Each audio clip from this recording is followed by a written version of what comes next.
안녕하세요. 마야 기초 수업을 진행하게 된 이현숙이라고 합니다. 처음에 마야를 켜보시면은 보통 이렇게 화면이 뜰 텐데요.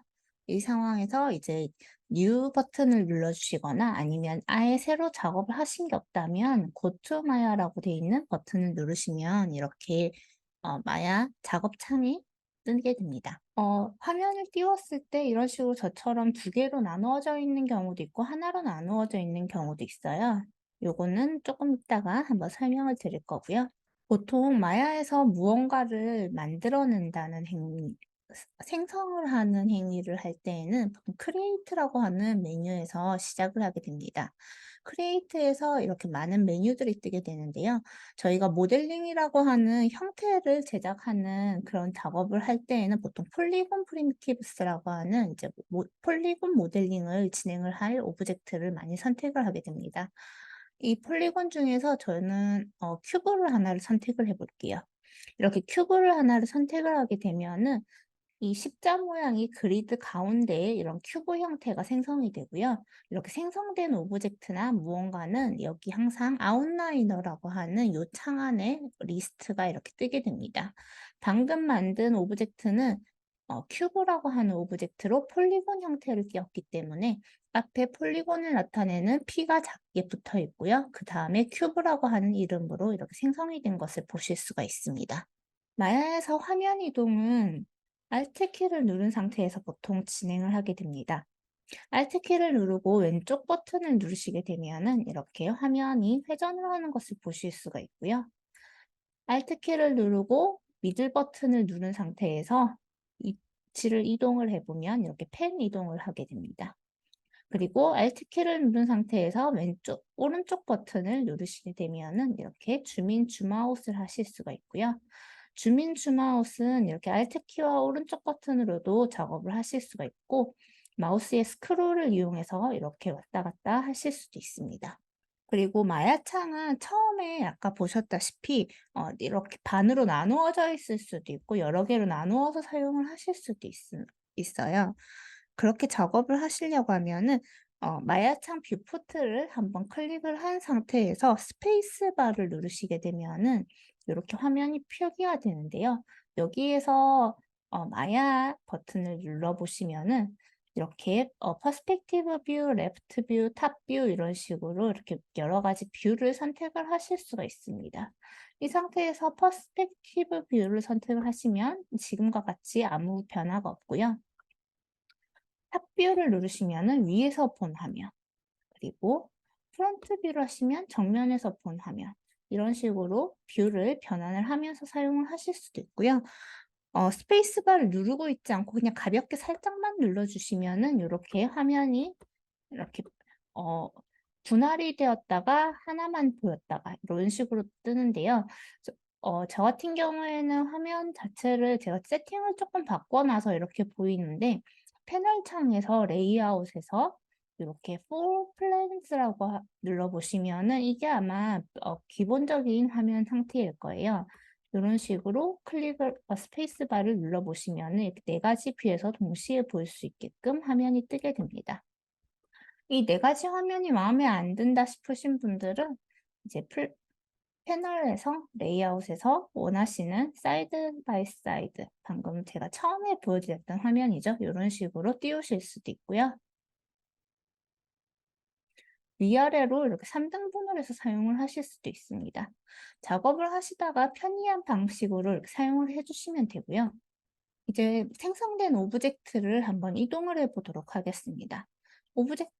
이동하실 오브젝트를 이렇게 뷰포트 화면에서 이렇게 선택을 하셔도 되고요. 아니면 이렇게 아웃라이너에서 이렇게 선택을 하셔도 이렇게 원하는 오브젝트를 선택을 하실 수가 있습니다. 선택을 해제하고 싶으시다면 화면에서 보이지 않는 곳에 클릭을 해주시면 이렇게 해지가 되고요. 오브젝트를 선택을 하신 다음에 키보드에 W 키를 누르시면은 요렇게 화살표가 나타나게 되는데요. 이 화살표대로 이렇게 마우스를 드래그를 해 보시면은 위아래 방향으로 이렇게 이동을 하실 수도 있고요. 좌우로 이동을 하시거나 하는 식으로 이동이 가능하고요. 지금같이 화살표 한쪽 방향만 누르고 이렇게 선택을 하시면은 그쪽 축을 향해서만 이동을 하게 됩니다. 3D 오브젝트의 경우에는 X, Y, Z라고 하는 세 가지의 축으로 이제 이렇게 오브젝트가 형성이 되고 이동을 할 수 있게 되는데요. 이렇게 X축으로 이렇게 이동을 하시게 되면은 이렇게 X축으로만 이동을 하게 되고요. 흔히 보통 이렇게 축을 선택을 하셨을 때 요런 노란색, 빨간색 같은 경우에는 X축을 의미하고요. 파란 색깔 이 화살표는 Z축, 그리고 여기 초록 색깔 이 화살표는 Y축을 의미하게 됩니다. 그래서 같은 축으로만 요런 식으로 이동을 하실 수도 있고요.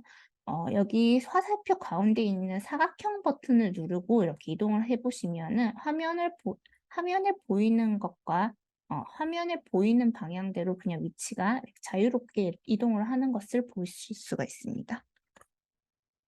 그리고 키보드에 E를 눌러 보시면은 이렇게 회전을 할 수 있는 원형이 나타나게 되고요. 이 원형에 맞춰서 이 각각의 축대로 이렇게 이동을 하시면은 이렇게 회전이 되는 것을 보실 수가 있습니다. 그리고 키보드의 R 키를 눌러 보시면은 이렇게 끝부분이 사각형인 형태로 이렇게 뭉툭한 형태의 이런 형태가 만들어지는데요. 요것을 누르신 상태에서 가운데 있는 이 노란 버튼을 눌러서 이렇게 왔다 갔다 해 보시면은 이제 스케일이 변하는 것을 보실 수가 있습니다.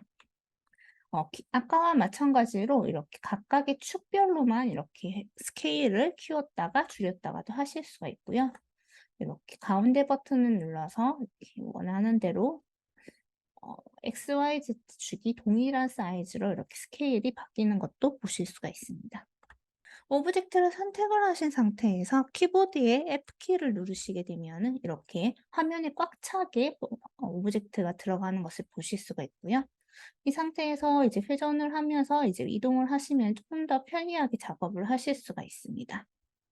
보통 폴리곤 모델링은 점과 선과 면으로 이루어져 있게 되어 있는데요. 마야에서는 점, 선, 면을 버텍스, 엣지, 폴리곤이라고 부르게 됩니다. 오브젝트를 선택을 하신 상태에서 오른쪽 버튼을 눌러보시면은 그 점, 선, 면을 선택을 하실 수가 있게 되는데요. 처음에 저희는 점을 먼저 선택을 해 보겠습니다. 오른쪽 버튼을 누른 상태에서 버텍스로 이렇게 마우스를 이동을 해서 선택을 하시면은 이렇게 화면이 바뀌게 되고요. 끄트머리에 조그만한 이런 분홍 색깔의 점이 나타나게 됩니다. 이 점을 선택을 해 보시면은 이 점만 선택이 되는 것을 보실 수가 있고요. 이렇게 노란색으로 표시가 되죠. 이 상태에서 똑같이 이렇게 W키를 누른 상태에서 이렇게 보시면은 이동이 가능하고요. 버텍스 상태는 회전값이나 스케일 값이 없기 때문에 이렇게 이동만 가능한 상태가 됩니다. 그리고 선택을 하실 때에는 이렇게 하나만 이렇게 선택을 하실 수도 있고요. 아니면 드래그를 해서 여러 개의 버텍스를 동시에 선택을 하실 수도 있고, 이렇게 한번 선택을 하신 다음에 Shift 키를 누른 상태에서 다른 버텍스를 추가적으로 선택을 하시면은 기존에 선택되어 있던 버텍스에서 추가적으로 이렇게 선택이 되는 것을 보실 수가 있고요. 컨트롤 키를 누른 상태에서 버텍스를 선택을 하시게 되면은 이렇게 컨트롤 키를 누른 상태의 버텍스만 이렇게 선택이 해지가 되는 것을 보실 수가 있습니다. 이런 식으로 Shift 키와 컨트롤 키로 추가적인 선택과 기존에 선택되어 있던 것을 해지를 하는 식으로 사용을 하실 수도 있게 됩니다.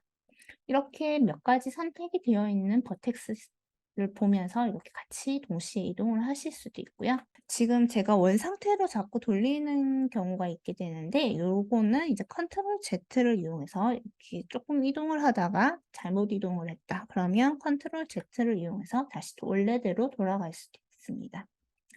이제 버텍스 말고 이제 엣지 모드를 한번 볼게요. 다시 오른쪽 버튼을 누르신 상태에서 위로 엣지 있는 쪽으로 선택을 하시게 되면은 이제는 이 라인만 보이게 되는데요. 이 라인만 보이는 상태에서 선택을 해 보시면은 이렇게 선이 선택이 됩니다. 엣지 모드일 경우에는 이제 이런 식으로 이동도 가능하고요. 엣지 같은 경우에는 로테이션 값과 그 스케일도 조정이 가능을 하기 때문에 이 버튼을 눌러서 이런 식으로 회전을 하실 수도 있고, R키를 눌러서 이렇게 스케일 값으로 조정을 하시는 것도 가능합니다. 마찬가지로 페이스 모드를 선택을 하시면 이렇게 면을 선택을 하실 수 있고요. 면 역시 스케일 이런 식으로 로테이션도 가능하고, W키를 눌러서 위치 이동도 가능한 것을 보실 수가 있습니다. 오브젝트 상태에서 이런 식으로 로테이션을 하거나 스케일 값을 만지게 되면은 이제 위치가 이동을 한 상태에서 원래 있던 오브젝트의 축을 기준으로 요렇게 스케일 값과 이 로테이션 값의 축이 변형이 되게 되는데요. 요런 것들을 이제 이렇게 오브젝트 방향에서 보는 것 외에도 월드 스페이스라고 하여 전체적인 씬 자체의 축으로 이렇게 볼 수 있는 방법도 있습니다. 그런 방식은 여기 제일 왼쪽에 보시면은 이렇게 로테이션 버튼을 눌러 보시게 되면 요런 툴 세팅이라고 하는 화면이 뜨게 돼요.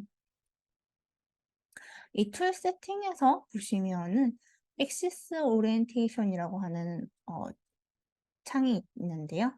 이 부분을 월드로 바꿔주시면은 이렇게 축 방향이 재설정되어 있는 것을 보실 수가 있습니다. 이 상태에서 다시 이렇게 로테이션을 하시게 되면은 월드 축을 기준으로 이렇게 이동을 하는 것이 다시 가능하고요. 이렇게 툴 세팅이라고 하는 창은 W키를 눌러보시면 무브 세팅, E를 눌러보시면 로테이트 세팅 이런 식으로 이런 툴에 관한 옵션들을 바꾸고 싶을 때 이 툴 세팅이라고 하는 창을 사용하게 됩니다. 그리고 오브젝트를 선택을 하신 상태에서 채널 박스라고 하는 버튼을 눌러보시게 되면은 이렇게 P큐브에 관한 이런 값들이 뜨게 되는데요. 트랜스레이트 값은 위치 값이고요. 이렇게 위치를 이동을 하게 되면은 여기에 수치가 바뀌는 것을 보실 수가 있죠. 그리고 로테이션 값도 이렇게 뜨게 되고 스케일 값도 이렇게 위치에 따라서 바꾼 값이 이렇게 표기가 되는 것을 보실 수가 있습니다. 단지 차이점이 있다고 하면 이렇게 오브젝트를 선택을 한 상태에서 이동을 하거나 위치 값을 바꾸거나 회전하는 값에 대해서는 이렇게 채널 값이 뜨게 되는데요. 아까 배웠던 컴포넌트 모드에서 이렇게 바꾸게 되면은 여기 표기가 되지 않습니다. 이 채널에서 표기하는 저 트랜스폼 값은 오로지 폴리곤에 관한 위치 정보 값만 표기되는 것을 보실 수가 있어요. 이제 기본적인 마야의 뷰포트 이동과 어, 오브젝트의 선택에 관해서 한번 배워봤는데요. 이제 이 기초 강의를 통해서 저희는 간단한 성을 한번 제작을 해보려고 합니다. 컴포넌트의 이동을 이용해서 이렇게 만들 건데요. 간단하게 크리에이트에서 플랜이라고 하는 것을 하나 만들어 보도록 하겠습니다. 이 플랜을 만들어서 보시면은 이렇게 사각형의 형태가 이렇게 쭉 나누어져 있는 것을 보실 수가 있어요. 채널에 들어가셔서 폴리플랜이라는 것을 선택을 하신 다음에 이 서브디비전 위드스와 서브디비전 하이트라고 하는 이 옵션의 값을 조금 낮춰보도록 하겠습니다. 저는 4, 4 요 정도로 이렇게 낮춰봤는데요. 이렇게 낮추게 되면은 가운데 있는 이 선들이 줄어드는 것을 보실 수가 있죠. 서브디비전이라는 것은 이런 형태의 면을 얼마나 나눌 것인가에 대해서 값을 정해 놓은 것이라고 보시면 됩니다.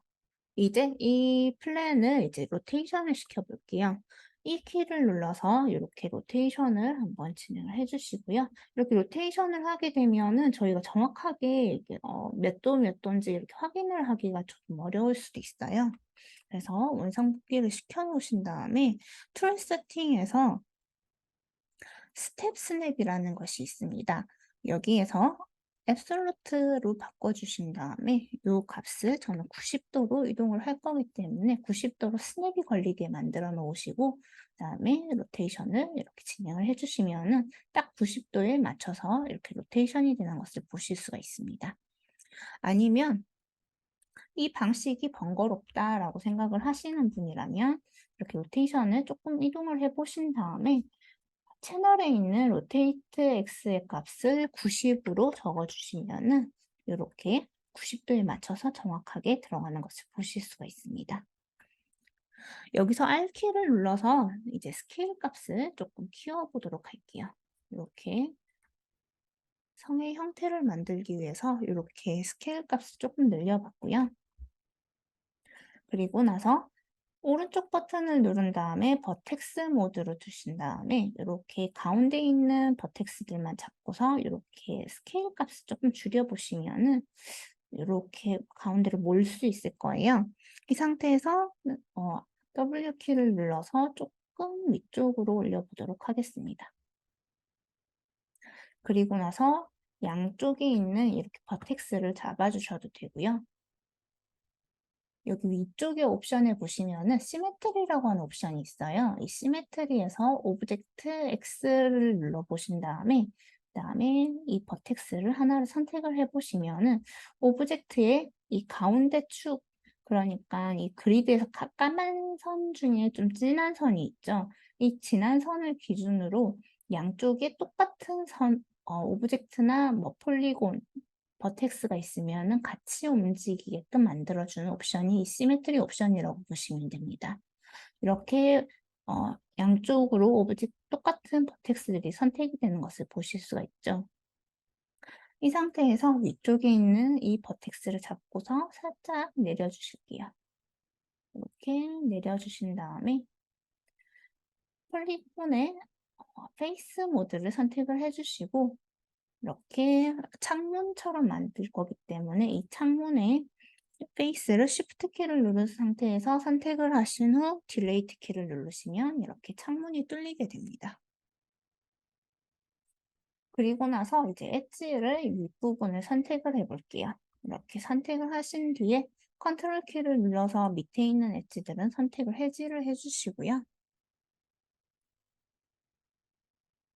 에디트 메쉬에 한번 들어가 보도록 하겠습니다.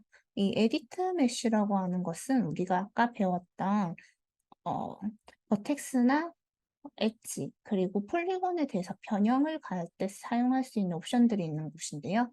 이렇게 에디트 메쉬에서 위에 부분, 이 부분을 누르시게 되면 이렇게 창이 떨어지게 되는데 이렇게 분리를 해놓고서 작업을 하셔도 좀 편리하니까 이렇게 사용을 하셔도 되고요.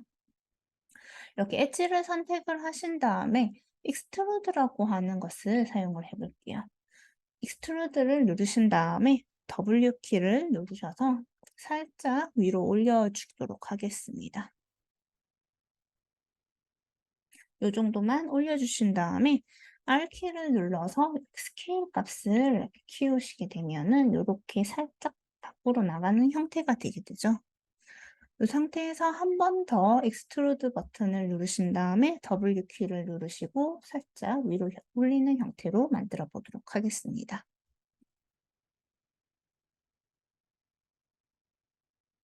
이제 다시 버텍스 모드로 만들어 주신 다음에 여기 있는 이 부분만 살짝 이제 R키를 눌러서 살짝 옆으로 당겨 보시면은 가운데 부분만 넓어지는 것을 보실 수가 있죠. 이렇게 만들어 주시고 엣지 모드로 다시 돌아가서 익스트루드를 한 번 더 해보도록 하겠습니다. 익스트루드를 한 다음에 W키를 눌러서 이렇게 살짝만 올려주시고 버텍스 모드로 돌아가서 이렇게 제일 위에 있는 요 두 개의 버텍스를 선택을 해주신 다음에 멀지 투 센터라고 하는 것을 눌러보시면은 이 버텍스가 가운데로 가서 하나의 점으로 합쳐지는 메뉴가 되겠습니다. 이렇게 삼각형을 만들어 주실 수가 있죠. 다시 엣지를 선택을 해주신 다음에 익스트루드를 이용해서 W키를 누른 다음에 이렇게 위로 조금 더 올려주신 다음에 버텍스를 이렇게 쭉 잡아주시고 머지 투 센터를 눌러주시면 가운데로 한 번 더 이렇게 뭉쳐져서 나타나는 것을 보실 수 있습니다. 여기 가운데 있는 탑은 조금 더 가운데 있는 요 세모는 조금 더 크게 만들기 위해서 살짝만 더 위로 올려보도록 할게요. 이렇게 만들어 주시면 탑이 하나가 만들어지게 됐죠. 아웃라이너에서 이런 오브젝트들이 많아지게 되면은 어, 이름이 조금 헷갈릴 수 있기 때문에 저는 이 P 플랜이라고 하는 것을 더블 클릭을 하셔서 사이드 탑으로 이름을 바꿔주도록 하겠습니다. 이렇게 한번 만들어 주시고요. 지금 약간 넙대대한 느낌이 있어서 전체 오브젝트 모드로 선택을 하신 상태에서 스케일 값으로 살짝만 이렇게 약간 얄쌍한 느낌으로 바꿔주도록 하겠습니다. 이제 다른 탑을 하나 만들어 볼 건데요. 이 다른 탑을 만들기 위해서 지금 이 오브젝트가 가운데에 있게 되면은 이제 좀 불편하기 때문에 잠깐 안 보이게 해 보도록 하겠습니다. 오브젝트를 선택을 하신 상태에서 컨트롤 키를 누른 상태에서 H를 누르시게 되면은 하이드가 되게 됩니다. 이렇게 하이드가 된 오브젝트는 이 아웃라이너에 보시면 아까 사이드 탑이라고 하는 글자보다 조금 더 짙은 회색으로 이렇게 바뀌어 있는 것을 보실 수가 있어요. 이 사이드 탑을 다시 클릭을 하신 상태에서 Shift 키를 누른 상태에서 H를 같이 눌러 보시면은 이렇게 다시 나타나게 됩니다. 이렇게 되면 다시 하얀색으로 글씨가 바뀌는 것을 보실 수가 있죠. 이렇게 불필요할 때에는 잠깐씩 하이드를 해 놓고 작업을 하시면은 조금 더 편리하게 작업을 하실 수가 있습니다. 이건 다시 하이드를 잠깐 해 두도록 할게요. 그리고 오브젝트를 하나 더 만들어 보도록 하겠습니다. 플랜을 하나 만들어 볼게요. 이렇게 플랜을 만들어 놓은 상태에서 다시 이렇게 회전을 시켜서 90도로 맞춰 주시고요. 이번에는 엣지를 누르신 상태에서 제일 위에 있는 엣지들만 선택을 하신 후에 익스트루드를 이용해서 위로 조금만 올려보도록 하겠습니다. 그리고 스케일 값을 이용해서 살짝만 범위를 넓게 잡아주시고요. 이렇게 와이어가 가운데 이렇게 선이 이렇게 가운데 들어가는 게 삐뚤삐뚤해지는 게 보기 싫으시다 싶으신 분들은 컨트롤 Z를 누르신 다음에 이 시메트리 옵션을 오프로 두시면은 어, 오프로 두시고 다시 W키를 눌렀다가 R키를 눌러보시면 이렇게 여기 매니플레이터라고 하는 이 가운데 있는 선택 툴이 가운데로 가는 것을 보실 수가 있습니다. 이 상태에서 살짝 스케일을 키우시게 되면은 아까와는 다르게 와이어가 규칙적으로 옆으로 늘어나는 것을 보실 수가 있죠. 이렇게 올려주시고요. 다시 익스트루드를 누르신 다음에 W키를 누른 상태에서 살짝만 위로 올려보도록 하겠습니다. 이 상태에서 다시 오브젝트 X를 누르셔서 좌우 시메트리가 되는 상태로 만들어 주시고요. 하나씩 띄엄띄엄 엣지를 선택을 해 보도록 하겠습니다. 이렇게 하나씩 구멍을 낸 상태에서 선택을 해 주신 다음에 익스트루드를 다시 눌러서 이렇게 살짝 올려주시면은 성곽의 위에 부분이 만들어지게 되죠. 그리고 페이스를 선택을 하신 다음에 이렇게 하단에 있는 요 두 칸 정도를 선택을 하신 다음에 딜레이트 키를 눌러 주셔서 이렇게 성문을 만들어 볼 거예요.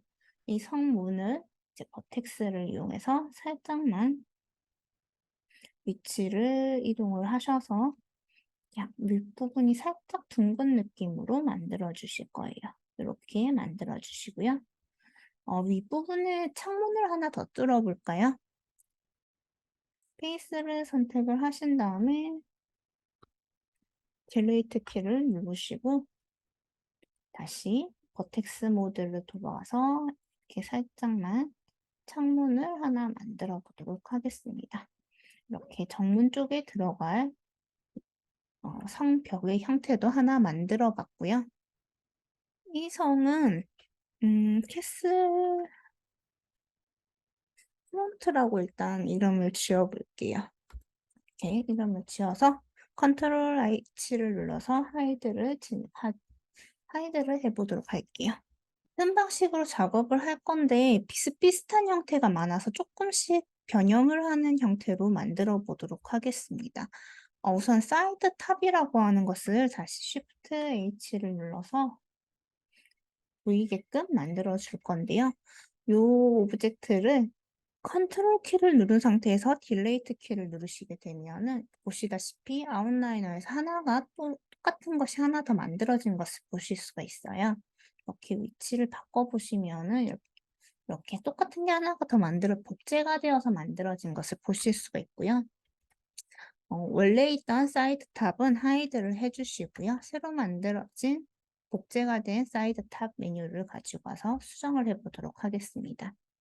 위쪽에 있는 세모 모양을 조금만 바꿔 볼게요. 여기 있는 것을 딜레이트를 눌러 주시고, 그리고 엣지 버튼을 선택을 하신 다음에 익스트루드를 누르셔서 살짝만 튀어나오게끔 만들어 주신 후에 버텍스를 잡고서 살짝만 형태를 바꿔 보도록 하겠습니다. 그리고 이 탑에는 창문을 없애고 싶거든요. 근데 지금 일단 구멍이 한번 뚫리게 되었죠. 이 부분은 엣지를 선택을 하신 다음에 이렇게 하나씩 이렇게 잡으셔도 되고요. 이렇게 연결되어 있는 이렇게 라인의 오브젝트들은 엣지를 더블 클릭을 하시면은 이렇게 라인을 타고서 이렇게 동시에 선택이 되기도 합니다. 이 상태에서 메쉬에 가보시면은 필 홀이라고 하는 것이 있습니다. 이것은 구멍 난 것을 메꾸어 줄 때 사용을 하시는 건데요. 필 홀을 눌러서 이렇게 구멍을 메꿔 주시고요.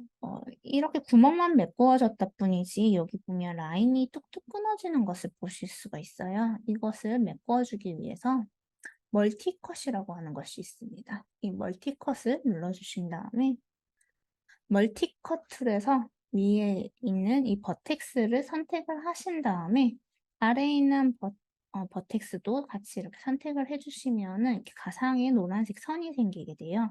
이 상태에서 엔터 키를 누르시게 되면은 라인이 이렇게 연결되는 것을 보실 수가 있습니다. 보통 모델링을 작업을 하실 때에는 사각형의 형태를 이루는 게 가장 좋기 때문에 이런 식으로 라인을 연결을 해준 거고요. 이런 식으로 하셔도 되고 여기에다가 뭔가 더 할 게 있는 것은 아니기 때문에 사실 엣지 모드로 들어가셔서 W 키를 누르신 다음에 이렇게 엣지를 더블 클릭을 하셔서 이렇게 엣지를 선택을 하신 다음에 딜레이트 키를 눌러 주시면은 이렇게 삭제가 되는 것을 보실 수가 있고요. 이걸 버텍스 모드로 가져가게 되면은 지금 딜레이트 키를 눌러서 이렇게 엣지를 지우시게 되면 버텍스가 남아 있기 때문에 이것도 같이 지워 주시는 게 더 좋습니다. 이제 오브젝트 모드로 돌아가면 이제 저희는 3개의 오브젝트를 이제 만들게 되었죠. 이제 캐슬 프론트도 하나 컨트롤 D를 눌러서 하나를 더 만들어서 조금 다른 형태의 캐슬도 만들어 보도록 하나를 더 만들어 보도록 하겠습니다. 마지막에 만들어진 캐슬 프론트를 제외하고는 하이드를 진행해 줄게요. 페이스를 선택을 하신 다음에 밑부분은 그냥 다 지워주도록 하겠습니다. 이렇게 지워주시고 엣지를 여기 이 부분만 선택을 해주신 다음에 익스트루드를 눌러서 이렇게 꽉 찬 이렇게 만들어 주도록 하겠습니다. 이 상태에서 창문을 조금 더 내볼 건데요. 창문을 내려면 저희가 와이어가 조금 더 필요하게 되죠. 이런 라인이 더 있어야 이제 지울 수 있는 페이스가 생기니까요. 그런 걸 진행을 하기 위해서 메쉬 툴에서 인서트 엣지 루프라는 기능을 사용해 보도록 하겠습니다. 요걸 선택을 해 주신 다음에 원하는 라인으로 가셔서 이렇게 선택을 해 보시면은 이렇게 가로로 라인이 생기는 것을 보실 수가 있어요. 이렇게 창문이 필요한 곳에 이렇게 라인을 만들어 주실 거예요. 이렇게 만들어 주신 다음에 페이스를 선택을 해서 이렇게 페이스를 선택을 해서 창문이 만들어질 위치를 이렇게 딜레이트를 해 주시고요. 버텍스를 잡고서 스케일 값으로 이렇게 살짝 가운데로 몰아서 내려주시면은 좌우가 똑같이 이렇게 줄어들게 되겠죠. 마찬가지로 하단에도 이렇게 살짝 줄여서 구멍을 내보도록 하겠습니다. 요런 벽면도 하나 만들어 봤습니다. 이제 약간 시그니처가 될 만한 그런 형태도 하나 만들어 볼 건데요. 크리에이트에서 폴리곤에 가셔서 플랜을 하나 만들어 보도록 하겠습니다. 이걸 이제 1을 누르신 다음에 다시 정면을 볼 수 있게끔 90도로 이렇게 돌려주시고요. 이번에는 조금 이 좌우가 똑같더라도 가운데 부분이 이렇게 떨어지는 것이 아니라 홀수 개수로 이렇게 떨어지는 라인을 만들어 볼 거기 때문에 폴리곤 플랜에서 위드스 값을 9로 만들어 주도록 하겠습니다. 이렇게 해주신 다음에 페이스 모드를 선택을 하시고 이렇게 한번 선택을 해 볼게요.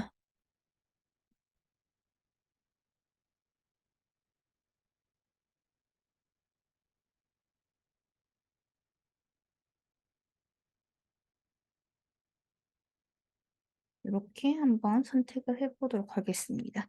이 상태에서 Shift 키를 누르신 상태에서 전체 이 오브젝트 다 덮을 수 있게끔 이렇게 드래그를 해 주시면은 방금 선택한 페이스를 제외하고 뒤집힌 상태, 어 리버스 된 상태로 이제 이렇게 선택이 되는 것을 보실 수가 있고요. 이 뒤집혀져 있는 선택을 이제 딜리트 키로 삭제를 해 주도록 하겠습니다. 그리고 버텍스를 눌러서 살짝 형태를 조금만 다듬어 볼게요. 그리고 이 부분도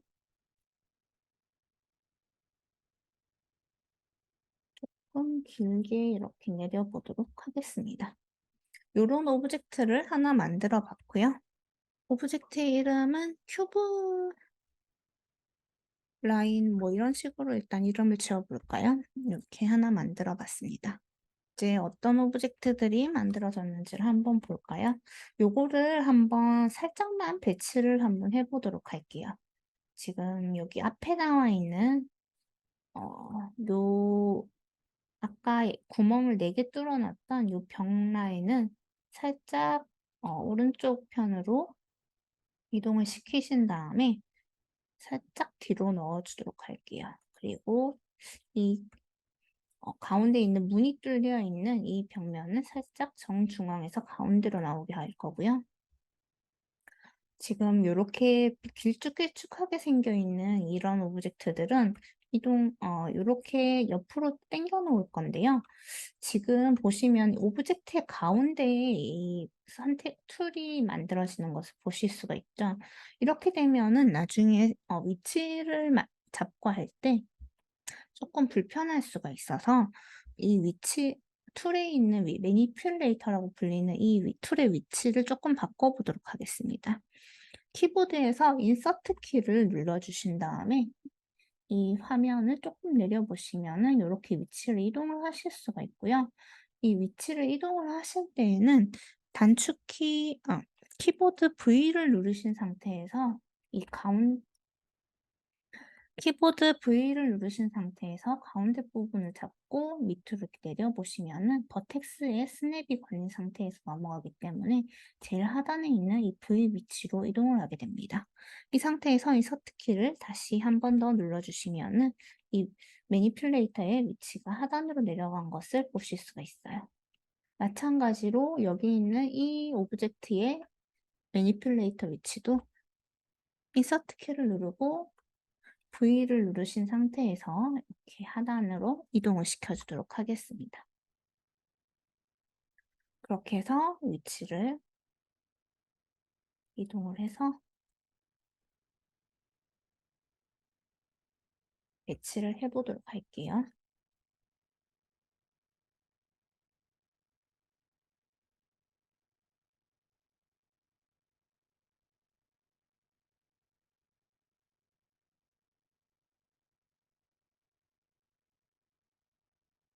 얘는 스케일 값도 조금 만져보도록 하겠습니다. 지금 종이 형태의 이런 성을 만드는 거기 때문에 이렇게 만들어 봤고요.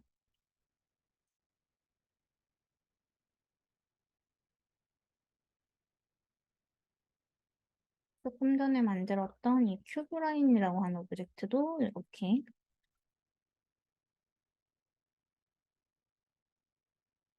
라인을 만들어 봤습니다. 그리고 요것도 사이즈를 줄여서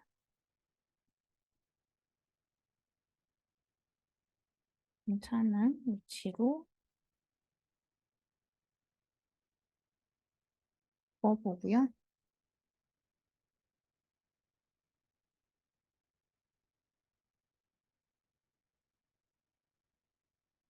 여기 사이사이에는 약간의 공간을 두도록 할 거예요.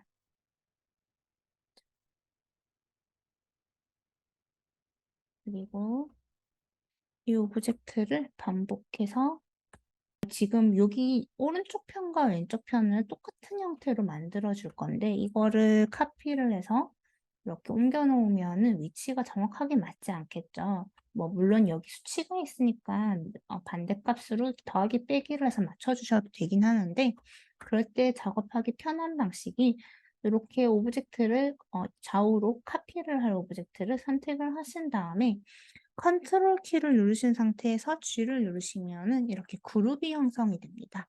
이 그룹으로 묶어 주시고요. 그룹으로 묶으면 이 상단에 있는 그룹을 선택을 해서 위치를 이동을 하면 동시에 같이 움직이는 것을 보실 수가 있고요. 이 그룹 앞에 있는 플러스 기호를 눌러보시면은 이렇게 안에 들어있는 오브젝트들이 뜨고 이 오브젝트들을 개별적으로도 이동을 하는 것이 가능합니다. 이 그룹을 선택을 하신 상태에서 컨트롤 키를 눌러서 D 키를 누르셔서 이렇게 카피를 하시면은 동시에 카피가 되는 이 그룹이 통째로 카피가 되는 것을 보실 수가 있어요. 이 상태로 스케일에서 -1 값을 주시게 되면은 이렇게 좌우로 똑같은 오브젝트가 들어가는 것을 보실 수가 있고요. 지금 배치를 하다가 보면은 이렇게 형태가 좀 같은 컬러로만 들어가니까 위치나 이런 것들을 조금 보기 어려우시죠? 이럴 때에는 쉐이딩으로 가셔서 와이어프레임 온 쉐이디드라고 하는 이 옵션을 켜주시게 되면은 이 라인들이 정확하게 보이는 것을 보실 수가 있습니다. 이 라인들이 계속 보이게 되면은 조금 더 위치나 이런 것들을 확인하기가 더 쉬우시니까 이렇게 봐주시면 되고요. 지금 얘 같은 경우에는 공중에 떠 있는 형태가 되어 버렸는데요. 고텍스 모드에서 지금 땅까지 이렇게 끝까지 내려갈 수 있게끔 형태를 만들어 주도록 하겠습니다. 자, 이 상태에서 뒤쪽에 이것과 같은 레벨로 하나를 더 만들어 줄 건데요. 그래서 오브젝트를 선택을 이렇게 세 개를 선택을 해 주신 다음에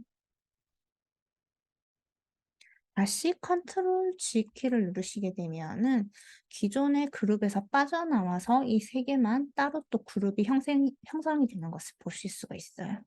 이제 이 그룹에서는 빠지게 되었죠. 이렇게 두신 상태에서 그룹도 이름을 바꾸실 수 있기 때문에 이렇게 만들어 주시고요.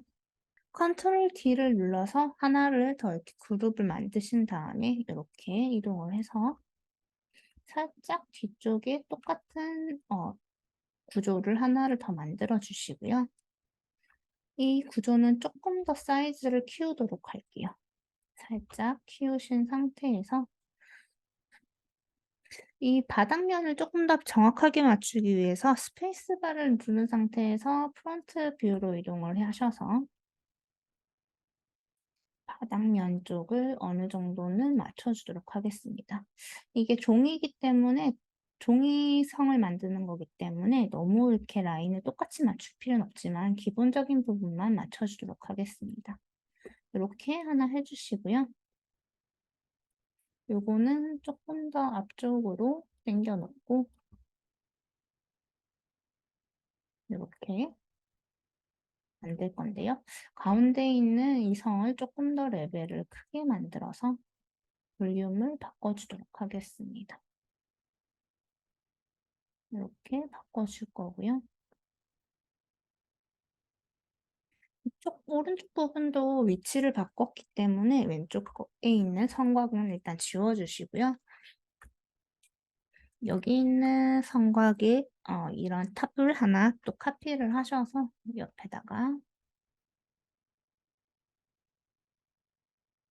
이렇게 좀 큼직하게 하나 넣어 보도록 할게요. 요것도 컨트롤 D를 이용해서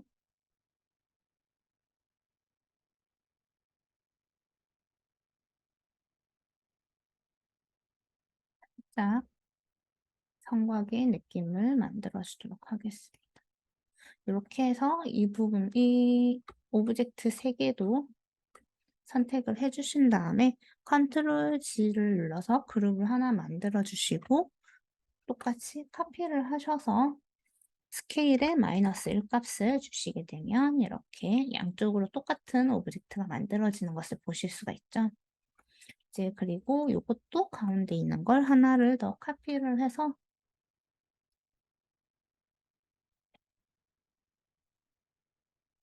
이렇게 가운데 쪽에도 하나를 더 만들어서 형태를 넣어 보도록 하겠습니다. 요렇게 만들어진 성을 쪼끔 더 형태가 이쁘게 보이게 조명의 느낌을 좀 잘 받게 하기 위해서 저는 큐브를 하나 만들 건데요. 이런 큐브를 하나 만드셔서 스케일을 조금 키운 다음에 뷰포트에서 4 번을 누르시면은 이렇게 와이어 프레임이라고 해서 이 라인만 보이는 형태로 들어가게 됩니다. 이 상태에서 사이드로 라이트 뷰로 넘어가셔서 위치를 이렇게 이동해서 바닥과 벽면을 만들어 주도록 하겠습니다. 그리고 다시 퍼스펙티브 뷰로 돌아가서요. 단축키 5 번을 누르시게 되면은 아까처럼 이렇게 다시 면이 보이게 되는데요. 이 상태에서 페이스 모드를 누르셔서 윗부분과 옆면만 이렇게 선택을 해 줍니다. 뒷부분과 아랫부분만 남겨 놓고요. 이 상태에서 딜레이트 키로 삭제를 해 주도록 하겠습니다. 지금 이렇게 삭제를 해 놓고 보면은 이 큐브가 저희가 보는 형태에서 까만색 면이 보이게 되는 것을 보실 수가 있어요. 이 까만색 면이 보이게 되면은 문제가 조금 생길 수가 있기 때문에 이 부분을 뒤집어 줄 건데요. 이 뒤집는 작업은 메쉬의 디스플레이에 있는 리버스라고 하는 버튼을 눌러 주시면은 이렇게 다시 그레이 저희가 보는 화면에서 그레이 상태로 보이는 것을 보실 수가 있어요. 이렇게 두시고요. 지금 이 큐브가 조금 작은 것 같아 가지고 버텍스 모드의 상태에서 살짝만 옆으로 키워 주도록 하겠습니다. 이제 이 오브젝트를 가지고 이제 렌더링을 걸어 볼 건데요. 렌더링을 걸기 전에 이제 카메라를 하나 만들어 볼게요. 생성하는 것은 여기 크리에이트에 다 있다고 했죠. 여기에서 카메라에 가셔서 카메라로 이렇게 선택을 하시면은 이렇게 카메라가 하나 생성이 되고요. 이 카메라를 패널에 가셔서 퍼스펙티브에서 카메라를 선택을 하시면은 카메라가 보는 화면이 이렇게 뜨게 됩니다. 이렇게 해서 똑같이 이동을 하셔서 화면에서 잘 보일 수 있게끔 이렇게 카메라의 위치를 잡아줄 건데요. 어, 지금 렌더링이라고 하는 아웃풋을 출력을 할 때에는 이 화면 전체가 다 출력이 되는 게 아니기 때문에 여기 있는 이 버튼을 한번 눌러주세요. 그러면은 이렇게 하얀색 프레임이 만들어지게 되는데요. 렌더링이라고 하는 것은 이 프레임 안에 이렇게 생성이 되는 것을 나중에 아실 수가 있을 거예요. 이렇게 해서 카메라로 성의 위치를 간단하게 잡아보고요. 스페이스바를 누르신 상태에서 퍼스펙티브 뷰로 다시 돌아가셔서 조명을 한번 만들어 보도록 하겠습니다. 조명은 여기 아놀드라고 하는 메뉴에서 만들 건데요. 이 아놀드와 관련되어 있는 이제 아놀드라고 하는 렌더러에서 필요한 기능들은 이제 이곳에서 다 만드실 수가 있어요. 여기에서 아놀드에서 저는 에어리어 라이트라고 하는 것을 만들어 보도록 하겠습니다. 이렇게 에어리어 라이트라는 것을 하나 만드시고요. 이렇게 에어리어 라이트를 하나 만드신 다음에 렌더 버튼을 한번 눌러보도록 할게요. 이렇게 렌더 버튼을 누르시면은 이렇게 아놀드 렌더 뷰라는 창이 하나 뜨게 되는데요. 여기다가 조명을 만들어 보도록 조금 더 손질을 해 보도록 하겠습니다. 이렇게 조명의 위치를 살짝 이동을 하셔서 여기 있는 이 플레이 버튼 눌러 보시면은 이렇게 다시 조명이 바뀌는 것을 보실 수가 있어요. 이렇게 정면에서 이렇게 조명을 살짝만 쏴 주도록 하겠습니다. 이 조명에 대한 옵션을 바꾸시는 거는 여기 컨트롤 A를 누르셔도 되고요. 여기 있는 채널이나 이런 것들이 있는 창에 어트리뷰트 에디터라고 하는 것을 들어가셔도 돼요. 여기에서 컬러를 조금 약간 난색 계열인 노란색 쪽으로 돌려보도록 하겠습니다. 네, 저는 이 조명은 굉장히 약하게 쓸 거기 때문에 살짝만 실루엣이 보일 정도로만 살짝만 넣어주도록 할게요.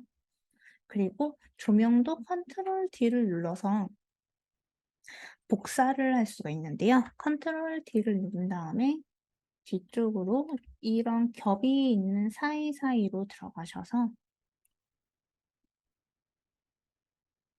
조명을 넣어 주시고요.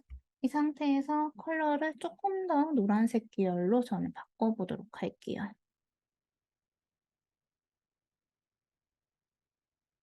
그리고 인텐시티라고 해서 조명의 세기를 조금만 더 올려 보도록 하겠습니다. 이렇게 올려 주시고요. 지금 조명이 너무 작다 싶으신 분들은 이렇게 스케일 값을 이용을 해서 옆으로 늘려 주시면은 옆면까지 들어가는 것을 보실 수가 있고요. 여기에도 하나 만들었으면은 앞쪽에도 하나 더 만들어 볼까요? 여기에서 컨트롤 D를 눌러서 다시 여기 요 사이에다가도 하나를 더 만들어 보도록 하겠습니다. 이 조명은 살짝 내려서 바닥에 거의 붙게끔 만들어서 넣어주도록 할게요. 조금 간격이 좁은 것 같으니 앞쪽에 있는 요건 성벽을 앞으로 빼주시고 이렇게 살짝 넣어주시면은 주시고 인텐시티 값은 살짝만 어둡게 넣도록 하겠습니다.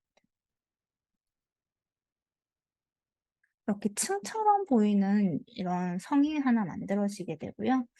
어 이게 뒷면으로 가는 조명들 중에서 이제 제일 뒤에 있는 조명만 조금 더 밝게 만들어서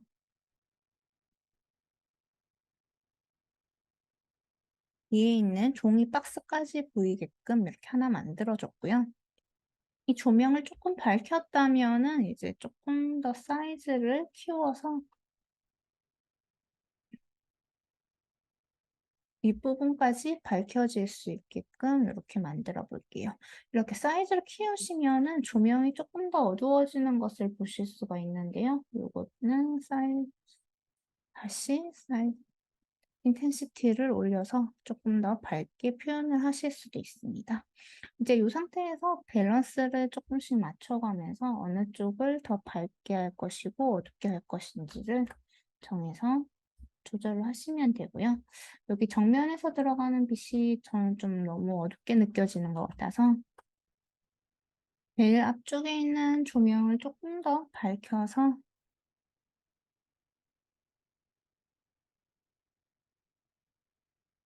가운데 있는 부분이 더 잘 보일 수 있게끔 이런 식으로 만들어 보도록 하겠습니다. 위치를 조금 이동을 해서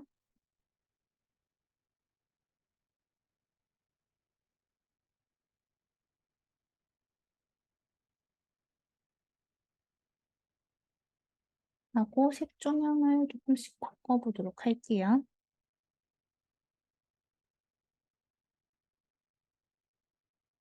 그리고 조명이 퍼지는 범위도 이렇게 조절을 하실 수가 있는데요. 이렇게 조절을 해서 가운데 부분이 도드라져 보일 수 있게끔 이렇게 하나를 만들어 주시고요. 하늘대에서 라이트의 피지컬 스카이라고 하는 게 있어요. 요거를 하나를 선택을 해 주셔서 다시 렌더링을 걸어 보시면은 전반적으로 이렇게 밝게 보이는 것을 보실 수가 있습니다. 이 상태에서 다시 인텐시티를 조금 낮춰서 밸런스를 조금 잡아가 보도록 할게요. 요렇게까지 하면은 정말 정말 기초적인 마야의 기능만을 활용을 해서 저희는 이렇게 어 종이로 만들어진 성을 렌더링을 하는 것까지 작업을 진행을 해 봤습니다.